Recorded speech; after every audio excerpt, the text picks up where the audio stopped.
So we're going to look now at a little bit of history of how it all started. And so in the year 1200 of the Second Age, Sauron, now he wasn't called Sauron at the time. He was in disguise. What was his name? Anatar. Good job. He was the sneaky elf that came... Oh, yeah, he was in elf form and he came to ask Celebrimbor to create some rings for whatever reason. We'll get into that. Yeah. So, but no, that's exactly right. So Sauron's name he called himself Anatar, and he gets all buddy with Celebrimbor, and he kind of like pretends to be his friend, and he manipulates him and the elves. And Celebrimbor, now who is he? He is, you may have heard of Feanor. Feanor is the greatest elven smith of all time. This is Feanor's grandson, who is known as the second greatest elven smith of all time.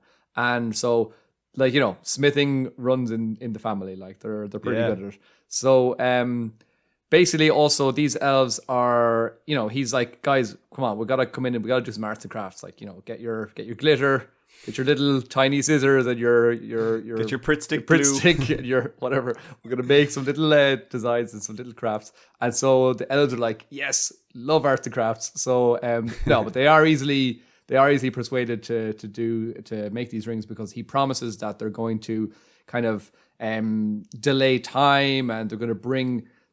So the elves have always kind of been obsessed with the beauty and the joy of Valinor, which is the place out the Undying Lands out west, and they always want to kind of recreate. They've got like serious Valinor envy. They're just trying to like recreate Valinor in Middle Earth, and basically Sauron says that they will be able to do that with these rings. So they kind of eventually they're like, oh yeah, go on, we'll go for it. And then so they fall for his trick basically, and they spend the next like 300 years learning how to make the rings. So from 1200 until 1500, they're there just kind of preparing and learning and all that. It's a really long course, you know. It's like think of a master's course. It's like it's way longer. Forget your PhDs. This is a 300-year ring making course.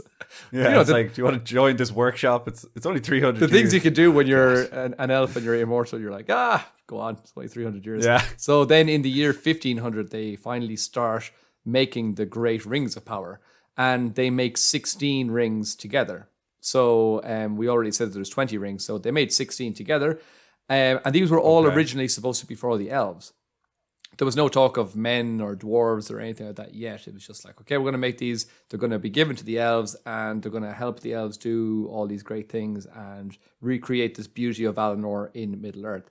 And then suddenly Sauron just legs it. He just bolts, and he's gone back to Mordor. And they're like, where's that dude Anatar? Where is he? And they're like, a really pretty man. He's gone. He's gone. He left. Just gone. And so he heads back. Why was he taken off? He just heads off and goes back to Mordor, because like these rings have now been made. So he's like, I'm going to go back and I'm going to make my one ring, and then it's going to be more powerful, and it's going to control them ones that we've just made. So he's like betraying Celebrimbor. Like he suddenly forgot though. No, like he didn't. Shite, I left the oven on. I was like, shite, I forgot I have to actually make a ring as well. Oh, yeah. He's like, oh, god damn it. Like, I've been here for 300 years. Shit. Yeah. So like, it'll be about 20 more minutes, Mr. Editor. I was like, oh, shite, I better get back. Better turn myself into a bat and fly back to Mordor. Yeah. Oh, man. So he really dropped the ball on that one. But he heads back anyway, and he starts. And it wasn't a quick process making his ring either. I think it took him like 97 years to make his own ring or something.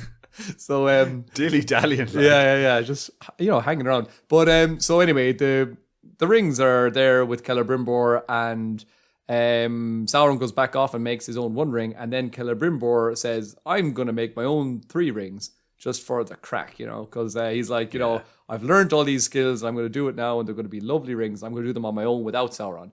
And that is an important detail, that Sauron was involved in the creation of the first 16, but then he wasn't involved for the creation of these 3, which ended up being the ones that the elves kept. So that's kind of, Celebrimbor kind of like betrayed Sauron in that way as well, I suppose you could say, where he sneakily made some rings behind his back as well. But, you know, whatever. It was similar to how we talked on a previous podcast about how Aule betrayed Eru Ilúvatar, but it wasn't really. He was kind of like, I'm just doing my own thing. If Anatar was to come back, I'd probably destroy the rings as well. But maybe. Yeah. We don't really know. So that's an important fact, isn't it? That the 3 were Those three made were made without Sauron's Sauron. involvement. It is and it isn't. We'll look at that in a moment. Okay. But sorry, I said it took him about 97. It actually took him 100 years, I believe, to make his ring. So in the year 1600, then Sauron finally finishes his own ring. So remember, he arrives in 1200. They start making them in 1500, and then in 1600, Sauron finishes his own ring and he puts it on. And he senses that there's 3 extra rings out there because his ring, they can all kind of sense each other. And so he's like, hey, there's 3. And he's absolutely raging. He's like, bollocks, they made more rings.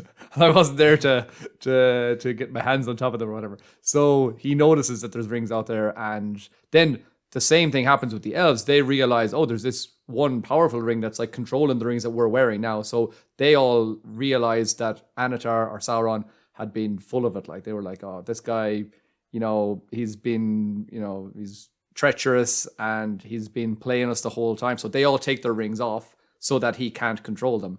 And then they kind of know the next step is that Sauron is going to come and attack and he's going to try and claim these rings. So that's pretty much what happened then. So then Sauron, he's like making his way to attack, and Celebrimbor doesn't know what to do with the rings. So he asks Galadriel. And he says basically, like, what should I do with these? And Galadriel says, you should destroy those rings. But, like, these were, like, Celebrimbor's precious. He was like, I'm not destroying these rings. It took them so long to make them as well. Yeah, exactly. He was like, no, these are great. So he basically sent them away for safekeeping to be kept. Keep it secret. Keep it safe. So, smart. Who do you know does he send them to? You're talking about like the 16 rings? No, sorry. I didn't make that clear. So he doesn't give a crap about the 16 rings now. It's all about these three big cool rings that he's made. 3 elven rings. Those are his most precious because he made them on his own as well. He's like, these are my, my shining jewel of whatever. This is my greatest creation. So he sends them away to certain people. What year is this again, or what age? We're in the second age, aren't we? We're in the second age. Yeah. Okay, because no. I'm pretty sure Círdan has one. Mm-hmm. Right? Okay. Is that one person he sends it to? Maybe. No? Okay. Galadriel? Yes, he gives one to Galadriel. And then I was going to say Gandalf, but he's not there, is he? He's not there. Does he give it to another elf? He does. Is it Elrond? Nope. Elrond eventually gets a ring, but he gives it to the High King. Who is the High King? Oh, Gil-galad. Very good. Yeah, well done. He actually gives 2 to Gil-galad, and he gives 1 to Galadriel. And then Gil-galad keeps 1, and he gives 1 to Círdan, who was another... Pass it on. Yeah, he was another important elf. So he was the elf that's kind of like in charge of the boats. He's in charge of the Grey Havens. Yeah, the shipwright. He's the shipwright, yeah, exactly. So Gil-galad is the High King of all the elves, and he sends him 2. He's like, you're the boss. Here's 2, 1 for Galadriel, 2 for you, and paying his due diligence. And then Gil-galad's like, okay, I've only got 1 finger. He only had 1 finger. He was born with 1 finger, so he had to give the other one to Could he not put the other one on his toe? He had 1 finger and 1 toe. He had 1. He made a tongue ring out of it. So he gave Jack Black at it. I had a few drinks last night and went to the piercing parlor and boom. Yeah, that's not what happened. So he gave it to Círdan, and Círdan was a nice fella, and lovely man. So basically, that's where they went. Now, also Gil-galad was way over on the west coast, over in Lindon, which is another kingdom of elves, which we will probably see a lot of in the Rings of Power series as well. Exciting. So we saw a few clips of Lindon in the trailer as well. So and Gil-galad. We saw Gil-galad. He was wearing the gold. Yeah, that dude. So then almost 100 years later, in 1697, Sauron comes and he destroys the kingdom. He just completely destroys the kingdom where Celebrimbor is, and he takes all 16 rings. And the 3 rings, he's like, where are the most important rings now? Because these ones are even better than the original ones.